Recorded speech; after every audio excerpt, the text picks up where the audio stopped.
Can the New York Jets build upon their convincing win in Week 9? Or will the Cardinals make it 4 in a row at home in Week 10? It's Crossover Thursday. Let's discuss.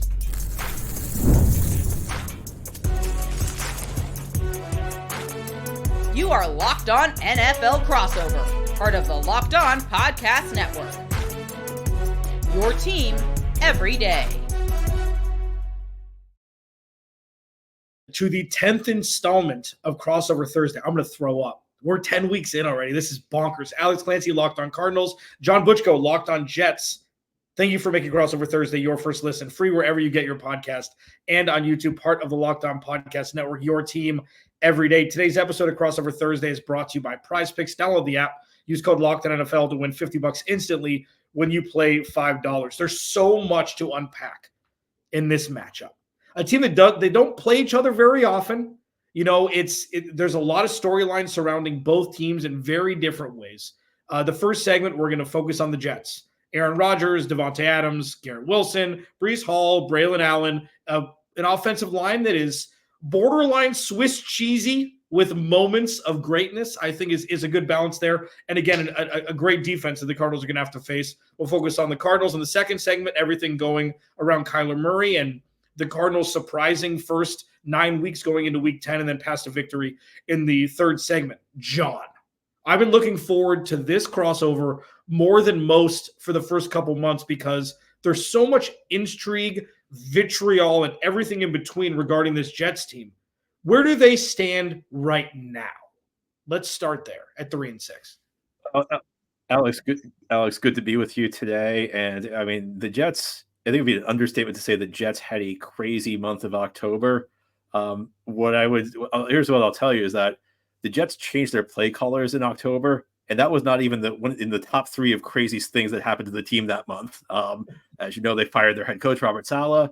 They traded for Davante Adams. Hassan Reddick ended his holdout, and there's been a lot of disappointment. This team was just on a 5-game winning streak.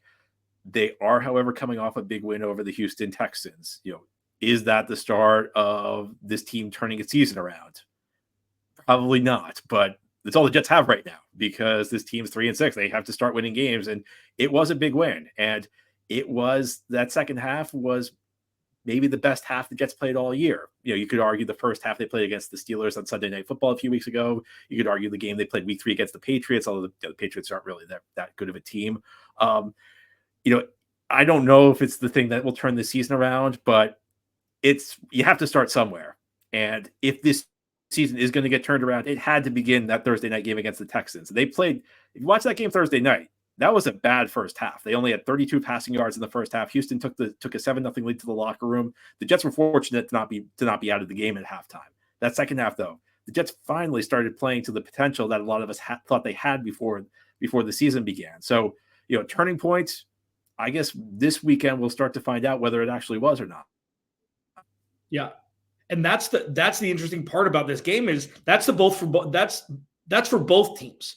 This is a turning point for both teams in kind of different ways. But it's like if the Cardinals lose by 20, it's like, well, what have we witnessed up until this point? If the Jets win by 20, it's like, oh, they're the team. That's the dark horse AFC team. Oh, the AFC East isn't clinched yet. Like the storylines are going to be wildly different based upon the outcome. Now, this is something that I've struggled with Arizona with Kyler Murray and Marvin Harrison Jr. getting on the same page. Okay, 2 elite players doesn't mean it's just going to be easy.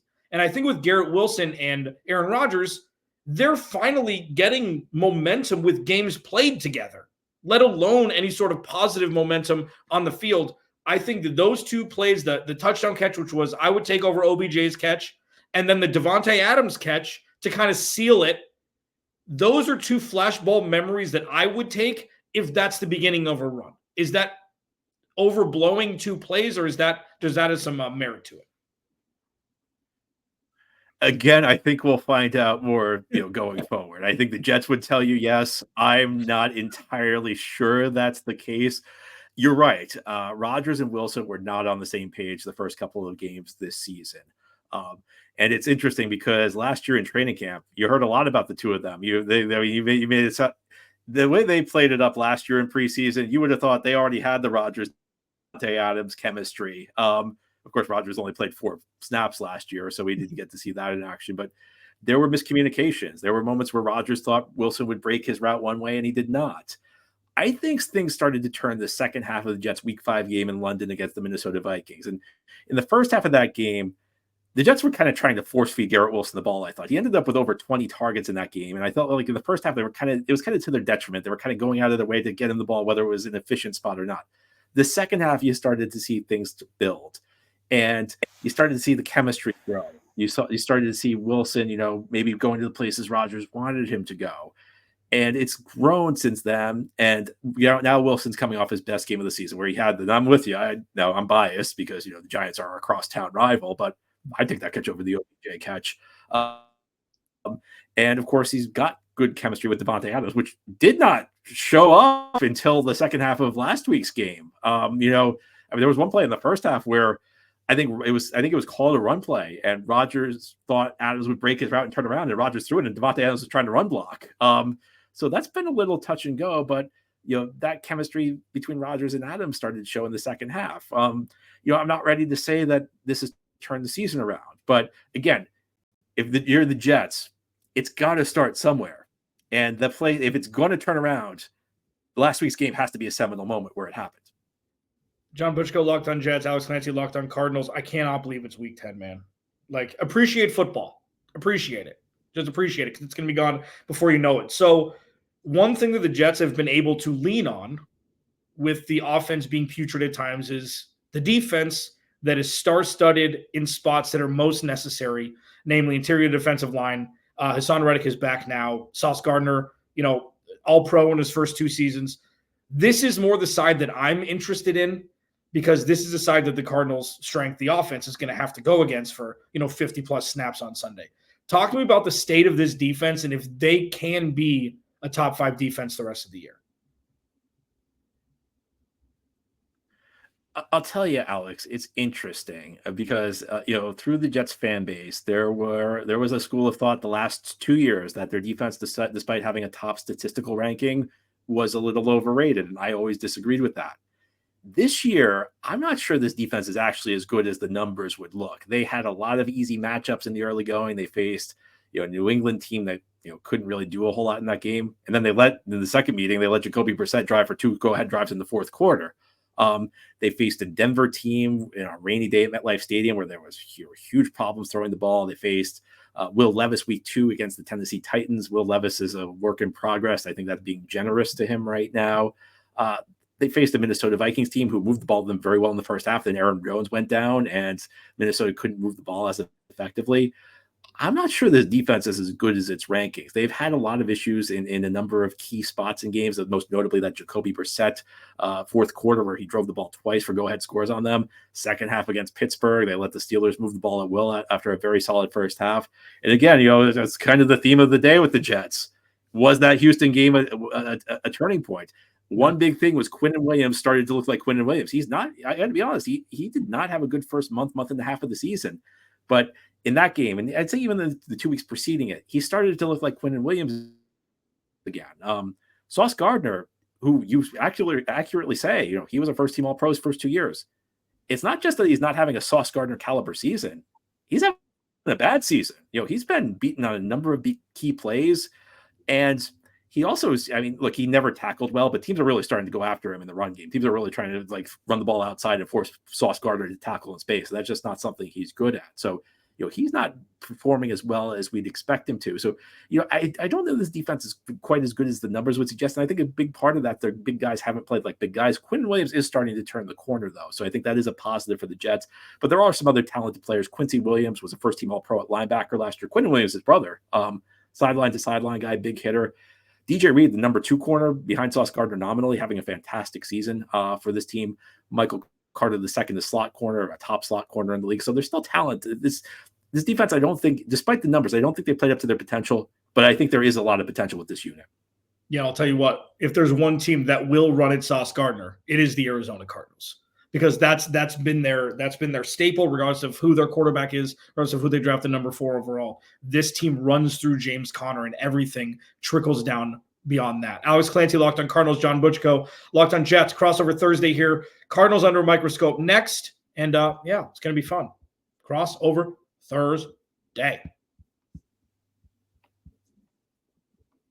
This episode of Crossover Thursday is brought to you by our friends over at ZBiotics. Pre-alcohol by ZBiotics, man. It's a drink. It's the world's first genetically engineered probiotic. It was invented by PhD scientists to tackle rough mornings after drinking. Here's how it works. When you drink, alcohol gets converted into a toxic byproduct in the gut. In this byproduct, not dehydration. It's the byproduct, not dehydration. That's to blame for your rough feeling next day. And pre-alcohol provides an enzyme to break down the byproduct.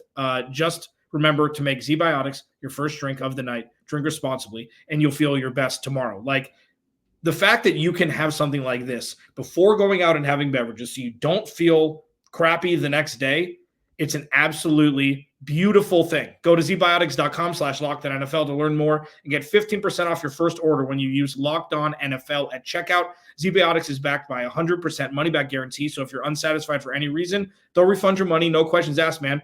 Remember to head to zbiotics.com/LockedOnNFL and use the code LockedOnNFL at checkout for 15% off.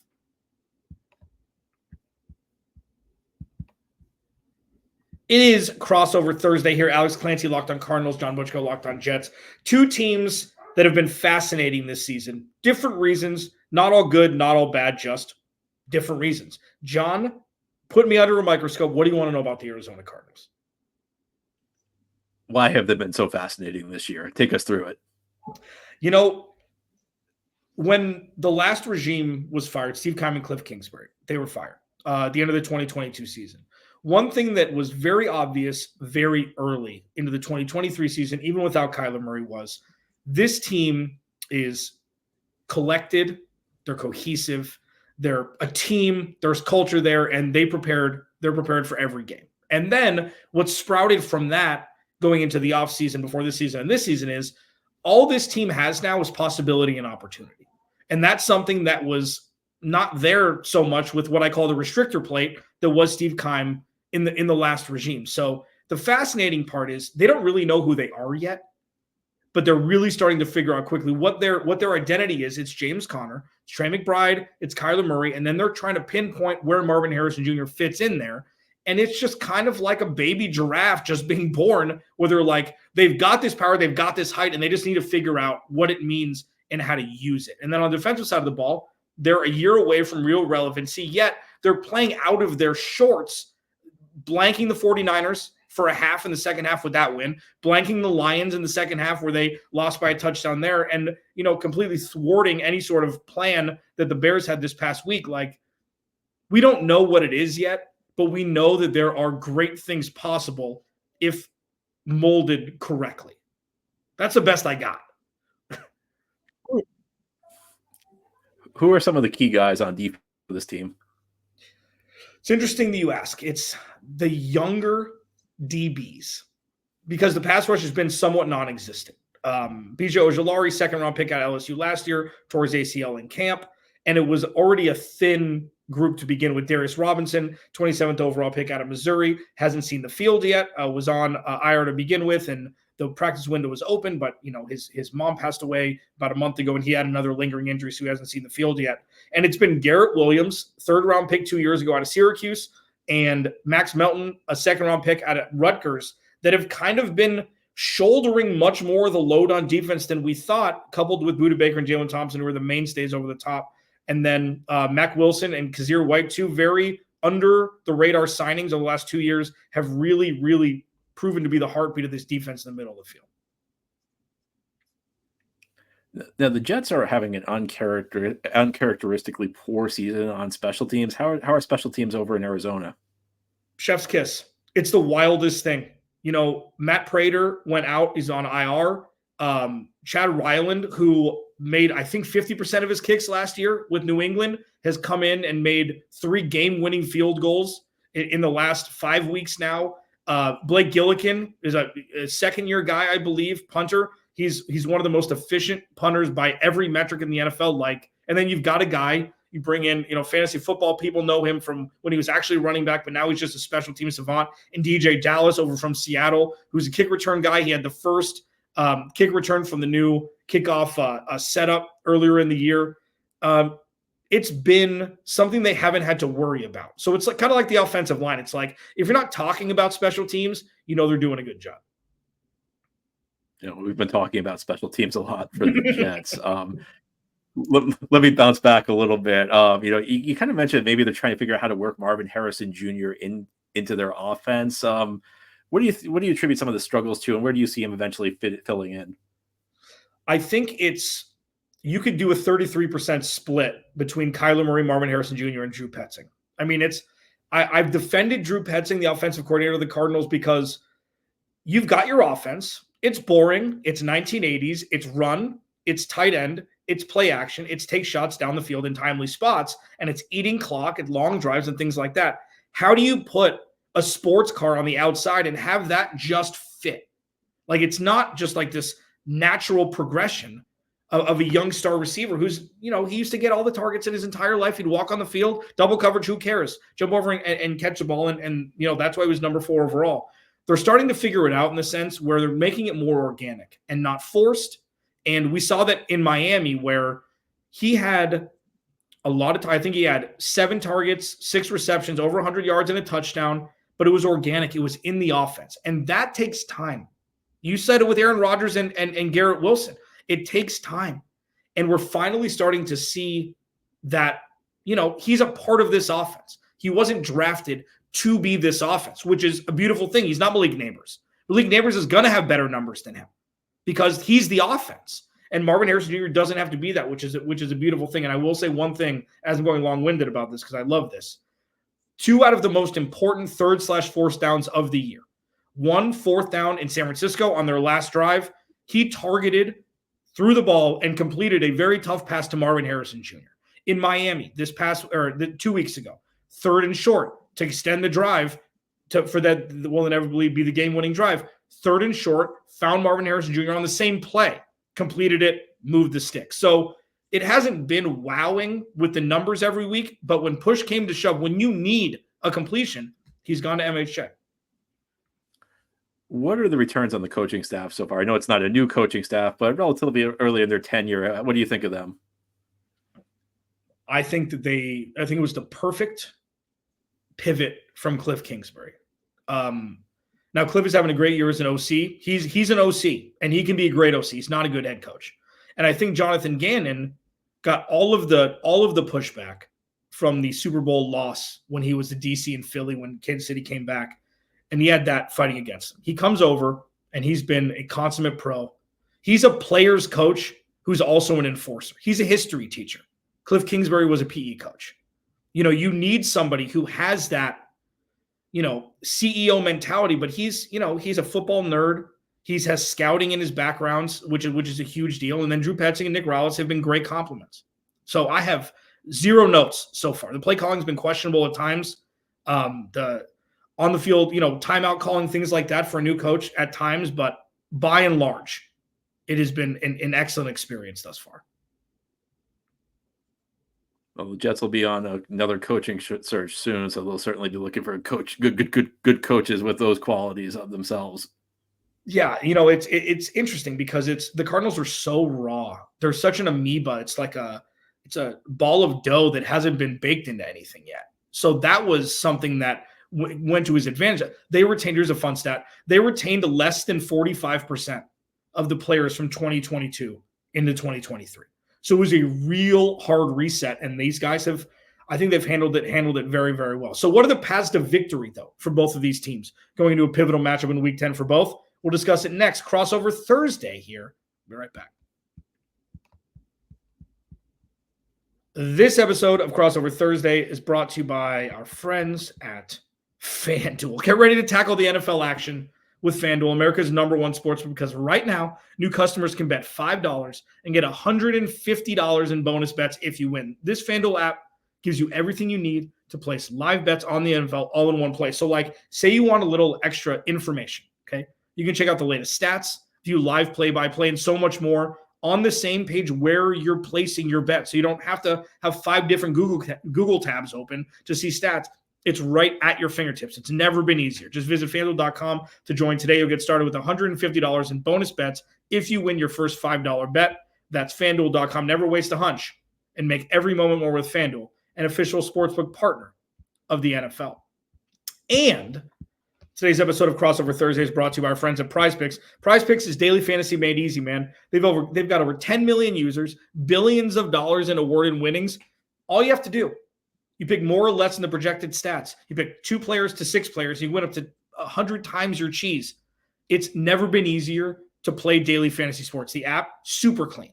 Like you can make an entry in less than 60 seconds. And it's not just NFL, NBA, college basketball, NHL. It's got you covered for all sports in less than 60 seconds. And my favorite part, if you do cash in one of your entries, you can withdraw and get your cash into your bank account in sometimes as little as 15 minutes. It is absolutely wild. So download the app today. Use code LOCKEDONNFL to get $50 instantly after you play your first $5 lineup.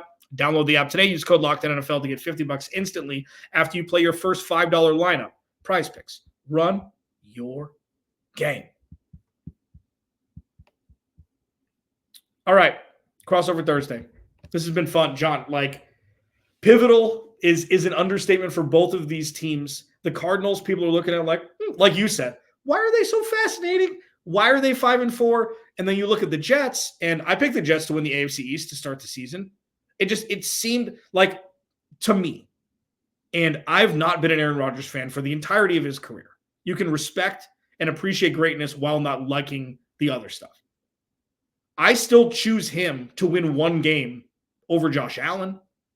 In a vacuum, I think that there's just some je ne sais quoi about him that we're starting to slowly see.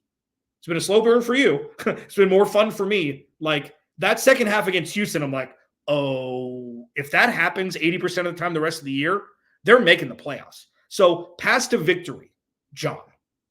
Give me your 3, how they beat the Cardinals at State Farm Stadium on Sunday. Well, great segue. Number one, they have to protect Aaron Rodgers. And the reason I say that is the Jets have been a little banged up on the interior of their offensive line. Their two guards to end that game were actually backup tackles. Olu Fashanu, the first-round pick out of Penn State, and Max Mitchell, a fourth-round pick from a few years ago, because they've suffered so many injuries at the guard position. Can Rodgers play the way he did the second half against Houston 80% of the year? I think a lot of it comes down to, can they protect him? Because this is not the guy in Green Bay who was super mobile. In Green Bay, I think he was great at breaking the pocket, moving left and right. To me, that's one of the things that set him apart from mere mortal quarterbacks. He's 40 years old. He's coming off an Achilles injury. He's been dealing with a couple other lower body injuries that have further hindered his mobility. What he can do is he can read the defense. He can get the ball where it needs to go. So if you protect him, good things can happen. If you can't protect him, he can't really create the way he used to outside of a play structure. So that's number one. It's maybe an obvious one. I mean, I think every game you could say the key is protect the quarterback, but given how banged up the Jets are on the offensive line, given Rodgers' current limitations, I think that's critical. Number two, kind of alluded to it earlier, the big guys on defense have to play like big guys. Quinnen Williams has started to rise to the occasion. I think the last 3 weeks, he started to look like Quinnen Williams. So he got off to a slow start the first 5 weeks or so. And every week on my post-game show, Alex, I'd be saying, he's going to be fine. Quinnen Williams got a big reputation. Finally, we got to a point where I said, I'm a little worried about Quinnen. And I don't know, maybe he was tuning into Locked On Jets then, because that's when he started to produce. That's when he started to look like his old self. Sauce Gardner's been struggling, and it's time for Sauce Gardner to step up. Jets have a lot of talent on this defense, as we alluded to. There have been moments where they've looked as talented as they are, but there have been moments where they've underachieved this year. It's time. You keep saying it, Alex. 10 weeks, week 10. When's it going to happen for these guys? When are these guys going to start looking like big time players? And number three, something I alluded to earlier, Jet special teams. And it's funny. This team has missed the playoffs 14 straight years. They have not had a winning season since 2015. But if you look through the stats, through most of those, not all, but most of the seasons, they've had really good special teams. It's not been this far the fault of the special teams. This year, they've had issues. Greg Zuerlein is on IR. Whole conspiracy theory in the Jets fan base, Alex. Was he really injured because he's having an awful year? You could say that his missed kicks contributed to at least 3 losses this year. They stuck him on IR. People are like, well, did they just not want to cut him? Like, is he really hurt? I think he's really hurt. And I think part of the reason I think he's really hurt is that kicker mechanics are so precise that one little thing, an injury can throw off your mechanics entirely and cause you to miss kicks. Thomas Morstead, the punter's not having a great season. Xavier Gipson, their primary return guys, he's broken a couple of returns recent weeks, but hasn't had a lot of big time returns. They've made some penalties on special teams. They made some mistakes. They've got to clean up the special teams. And I think going on the road against the Cardinals team that's been a bit of an enigma, but still a quality football team, you got to win the third phase of the game. I think that for me that's always critical. I talk about it a lot on Locked On Jets, how critical special teams are, how underrated special teams are. Jets are in this position right now at 3-6. It's not entirely because of special teams. It's not the number one reason, but it's played a role. Yeah, and the Cardinals are 5-4 because of special teams. Otherwise, we'd have a very different conversation with them, most likely at 2-7. So, that's an interesting segue back. It's how you do the little things is how you do everything, and the little things is special teams. It just seems like that's a thing. It's good teams, great teams. Don't worry about special teams ever. It's the Matthew Slater effect in New England. It was just there. It's a constant, and that's something that the Cardinals have done well. It's a week-by-week thing, 2 young kickers and punters. But, so far so good for the Cardinals. Now, past a victory for the Cardinals, the first one, and you're going to witness the first time I say this because this has been not a point of contention because it's been a positive, but a point of anomaly, I guess you could say. Don't focus so much on how the Cardinals offense is being run as long as it's being run effectively. Like the Cardinals have won by running the ball like they did last week, over 200 yards. And they won the week before by Kyler Murray throwing for over 300 yards. Taking what the defense gives to you and exposing that and hammering that exposure over and over and over again is how the Cardinals are going to win games because they can do it in myriad ways. If you stop the run, they've got enough playmakers on the outside to make things happen. If you want to keep Kyler Murray in the pocket, he'll find ways to kill you in there. Or if you want to flush him out of the pocket, he's very comfortable throwing on the run. But just letting the defense tell you how to beat them, that's how the Cardinals offense needs to operate. And they did it last week against Chicago, and then pivoting towards an even better defense this week, that's what they're going to have to do. Now, number 2, obviously get after Aaron Rodgers. This pass rush has been non-existent. I've called them popsicle figures at times because they've been on milk cartons, and then they had 6 sacks last week. So it's really as much production as you can get out of the pass rush, you'll take. The difference this past week was the exotic blitz packages that we saw, whether it be Mac Wilson from the linebacker position, Budda Baker from the safety position. Like they need to continue to mix it up and keep Aaron Rodgers guessing because Aaron Rodgers needs 0.2 seconds to get the ball out. So they need to get there in 0.1 seconds, or he's going to be eating if he's going to be having a tea party in the backfield. Aaron Rodgers terrifies me because he needs very little time to get the ball out, whether it's a wide receiver screen or what have you, or to get the ball to the running backs out of the backfield. That terrifies me more than most things. What terrifies me the most is the big play for New York. Now, we haven't seen it as much as you'd expect. More was from Breece Hall, who doesn't get in the end zone, which is weird. I don't know. It's a weird like Zach Ertz, Dallas Goedert thing where they refuse to get Breece Hall in the end zone, but the Dallas Goedert, Braylon Allen part of this gets in the end zone all the time. The big play is what will kill this Cardinals defense because they're not equipped to play from behind. And that's something that Garrett Wilson, Davante Adams, and Tyler Conklin, for crying out loud, they have so many options who could spring a big play. That's what terrifies me the absolute most about this going into Sunday. The Cardinals need to stop the big play from happening. Well, and Jets and Cardinals don't play that often, but always a pleasure when we chat. Yeah, man. So listen, thanks for making Crossover Thursday your first listen, free wherever you get your podcast and on YouTube. Please make sure to check out Locked On Jets and Locked On Cardinals if I could speak. I said Locked On Jets better. Do Locked On Cardinals also as your respective next listen. We'll talk to you both on our respective podcast tomorrow.